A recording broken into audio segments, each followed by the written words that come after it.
Lee and the life-saving idea. Patricia, the tortoise, the oldest inhabitant of the island, Willow had been stranded some years ago, now welcomed her guests warmly. Lee's brothers, who had come with him to visit, were fascinated by the island. They had never left home before and were amazed by the variety of unfamiliar plants. They looked longingly at the ripe fruits on the tree that smelled so enticing. Of course, Patricia noticed. "Ah, yes, I wish I could offer you some of this delicious fruit to try," she said. "But they made Lee sick when he was here last time. It took an elaborate magic potion to help him get back on his feet. I'm sure you remember that, Lee?" She looked over at him and winked. "Yes, I remembered it well," he said. "That's why we brought a lot of bamboo this time. You can't have another more visitor with stomachache," he said with a laugh. The two brothers noted that they understood and continued to look around. They couldn't get enough of the colorful flowers and plants. Suddenly, a bat appeared above their heads, calling loudly. He said, "Is that really you, Lee? You're back. I have to let everyone know." It turned out not to be necessary, because the pair was so loud that the monkeys had already come over to see what the commotion was about. They circled the visitor curiously and patted Lee's broad shoulder, amazed at how much he had grown. The monkeys were loud enough that more and more animals joined them from the depth of the island. A tiger slowly emerged from behind a bush and greeted Lee and his brother coolly. The fox came out slowly, sniffed at the panda bears, and said, "It's so good to see old friends, and you even brought reinforcements." Suddenly, they all heard a loud trumpeting sound, and the ground started to shake beneath them. Lee's brother began to feel a little queasy. Then, out of the thickest part of the forest, three huge elephants emerged, waving their trunk in a friendly manner at the visitor. The parade of island went on some time until Patricia and the pandas were surrounded by a huge group of animals. Lee was beaming. He was so happy that everyone recognized him and was glad to see him.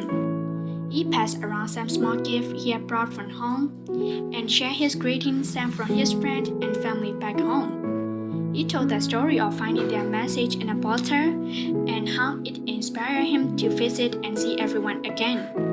Then he introduced his brother, explaining how they had wanted to see the island for themselves and hadn't wanted Lee to make the dangerous journey alone.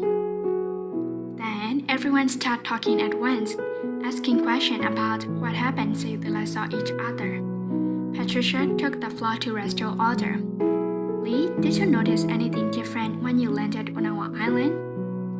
"Oh, yes," Lee replied. "We couldn't find a spot to dock our boat without having to wade through several feet of water." The islander nodded sadly. "In my memories," Lee continued, "the island was surrounded by a wide sandy beach, and when we first landed, it was so quiet. I wonder if anyone even lived here anymore at all. What happened?" "Your memory is not wrong," explained Patricia. "Our island was indeed surrounded by a wide beach. For the past 2 years, we had been hit by many violent hurricanes and the high tide that rose as a result that just won't go down. It has already swallowed our beach, and we fear that it will not get any better." "We want to help. What can we do?" asked Lee. "We really appreciate that," said Patricia. "Many of us are so busy moving our homes to higher regions of the island that we rarely see each other. That's why everything seems so quiet. Plus, the older of us can or won't leave our homes. I myself can move," Patricia continued, "because, as you know, I'm not exactly the fastest creature, and going up and down the hill would take far too long. What we really need is an idea for how to stop the water from rising farther." Patricia shook her head and said, "But let's forget about our worries for now. A distraction will be good for us all. What do you say we celebrate your arrival with a little party?" "Oh, yes," trumpeted the elephants. The monkey drummed against the tree trunks, the lion roared, the parrots quacked, and the giraffe stamped their hoof. It was a resounding show of enthusiasm, and the three brothers joined in happily. They set a large table and everyone contributed something to eat. The pandas offered some of their fresh bamboo shoot. Everyone laughed and told stories as they ate. Then many of the animals wanted to show off their new homes. When the group reached the top of the highest mountain, where only a few goats lived, Lee thought about the rocks that were coming loose beneath his feet as he walked. "That's it," he shouted. "How many mountains do you have on this island?" "Just this one," a monkey answered. That won't be enough," said Lee. "What won't be enough?" Patricia asked. "I have an idea, and in my work," said Lee. "If we find out enough big rocks, we could build a dike around your island, so not all of you will have to move. The dike will keep the water level down." "That's right," said Lee brothers. "Let's get started right away." "Hold on, we thought of that too," said an elephant. "It was a very good idea, but the problem is that we don't have enough big rocks on this island." That night, the three pandas couldn't sleep. They were trying to think of how they could help. Just as the sun was coming up, they found a solution. The next day, they shared their plan with Patricia and the other inhabitants of the island. Everyone was ready to get started. It wouldn't be easy, but they could manage if they worked together. On Lee's home island, there were countless rocks, as far as the eye could see and in all sizes. The big challenge was to transport them from one island to another. But there was a solution for that too.